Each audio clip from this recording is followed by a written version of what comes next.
Daf Yomi, Tractate Bava, page 90, A at the top of the page with the words Hegdesh, Chametz, V'Shechrur, etc. Consecration of an item to the temple, the advent of the prohibition of leavened bread taking effect upon leavened food, and the emancipation of the slave abrogate any lien that exists upon them. Therefore, the emancipation of a slave resulting from the knocking out of his tooth or the blinding of his eye abrogates the lien that the husband has on the slave as usufruct property, leaving the woman as the solitary owner. The Gemara questions this explanation. Shall we say that this statement of Rava is a dispute between Tanaim? According to this explanation, the Braita that states that the slave is not emancipated when he is struck by the woman holds that the lien of the husband is not abrogated, which would run counter to the statements of Rava.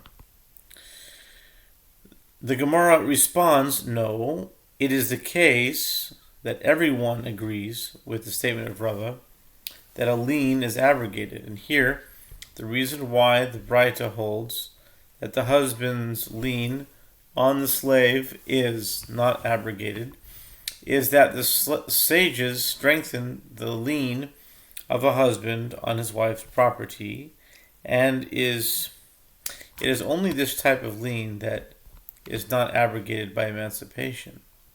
And if you wish, say, instead, that everyone agrees that these Tanaim of the two Braitot hold that there is no ordinance of Usha. And here they disagree with regard to the question whether ownership of the rights to use an item and to its produce is like ownership of the item itself. In this case, the husband enjoys the usage of the slave while the wife owns the slave himself.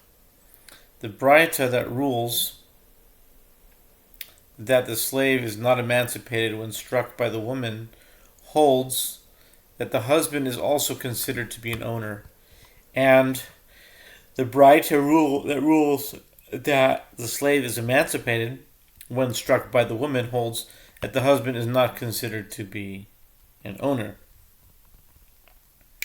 And the dispute with regard to the question whether ownership of the rights to use an item and to its produce is like ownership of the item itself is with regard to the issue that is the subject of the dispute between these Tanaim, as it is taught in a Braita, in the case of the one who sells his Canaanite slave to another, and he contracted with him that the sale is effected on the condition that the slave will serve the seller for 30 days before he is transferred to the purchaser.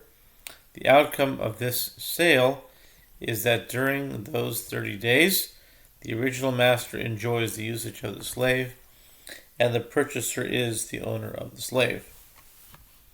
As detailed in the Torah, Exodus 21:18-21, if one strikes another and the injury leads directly to the victim's death, the one who struck him is liable to receive court-imposed capital punishment. This ruling does not apply in the case where a master strikes his Canaanite slave and the slave lingers with his injuries for more than a day or two and then dies, in which case the master is exempt from court-imposed capital punishment. The Braita addresses who is considered the owner of the slave with regard to this latter halacha. Rabbi Meir says that during those 30 days, only the first owner is included in the halacha of a day or 2 days. Rabbi Meir holds that in this case, the first owner is included in this exemption because the slave is under his authority as he enjoys the usage of the slave, and he holds that ownership of the rights to use an item and to its produce is like ownership of the item itself. The status of the first owner as the owner also negates the possibility that the second owner would be regarded as the owner with regard to this halacha, and he would not be included in the exemption. The Braita continues. Rabbi Yehuda says that only the second owner is included in the halacha of a day or 2 days, because the slave is his money, that is his property, but the first owner is not included in the halacha of a day or 2 days, as he holds that ownership of the rights to use an item and to its produce is not like the ownership of the item itself. Therefore, the first owner does not have the status of an owner with regard to this halacha. The Braita continues. Rabbi Yossi says that both of them are included in the halacha of a day or 2 days. This one, the first owner, is included because the slave is under his authority, and that one, the second owner, is included because the slave is his money. The Gemara explains the reasoning of Rabbi Yossi. He is uncertain with regard to ownership of the rights to use an item and to its produce, if it is like the ownership of the item itself, in which case only the first owner would be exempt, or if it is not like ownership of the item itself, in which case only the second owner would be exempt, and where there is an uncertainty in a case of capital law, the ruling is to be lenient. Therefore, neither of them would receive court-imposed capital punishment in this case. The Braita continues. Rabbi Eliezer says that both of them are not included in the halacha of a day or 2 days, and both would receive court-imposed capital punishment. This one, the second owner, would be liable to receive it because the slave is not under his authority, and that one, the first slave owner, would receive it because the slave is not his money. Rabbi Eliezer holds that one is required both to own the slave himself and to enjoy the usage of the slave to be included in the exemption. The Gemara notes that Rava said, "What is the reason for the opinion of Rabbi Eliezer?" The verse states, "Notwithstanding, if he continue a day or 2, he shall not be punished, for he is his money." Exodus 21:21.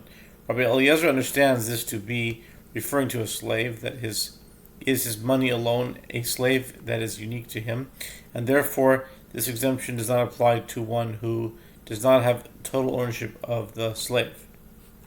The Gemara asks, in accordance with whose opinion is that which a Maimar says, if there was a man or a woman, in other words, a husband or a wife, who sold the wife's usufruct property, which is owned by the wife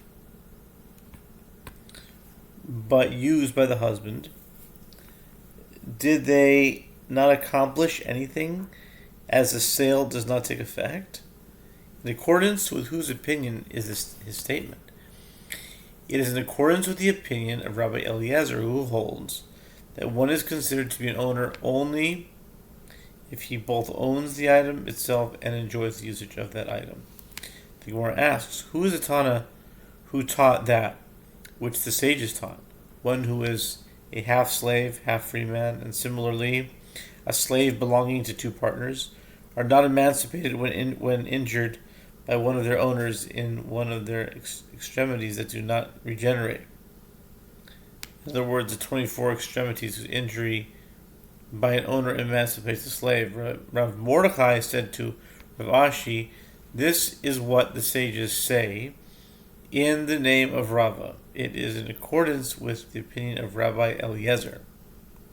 He explains, didn't Rabbi Eliezer say that the term his money indicates a slave that is unique to him? Here too, since the verse states, with regard to the emancipation of a slave resulting from his master striking him, and if a master smite the eye of his slave, Exodus 21:26, this is referring to his slave that is unique to him. Therefore, this halakha of emancipation would not apply to a slave not fully owned by one master. Mishnah, new Mishnah. One who strikes another must give him a selah. Rabbi Yehuda says in the name of Rabbi Yossi Aglili that he must give him 100 dinars. If he slapped another on the cheek, he must give him 200 dinars. If he slapped him on the cheek with the back of his hand, which is more degrading than slap with the palm, he must give him 400 dinars. If he pulled his ear, or pulled out his hair, or spat at him, and a spill reached him, or if he removed the other's cloak from him, or if he uncovered the head of a woman in the marketplace, in all these cases, he must give the injured party 400 dinars.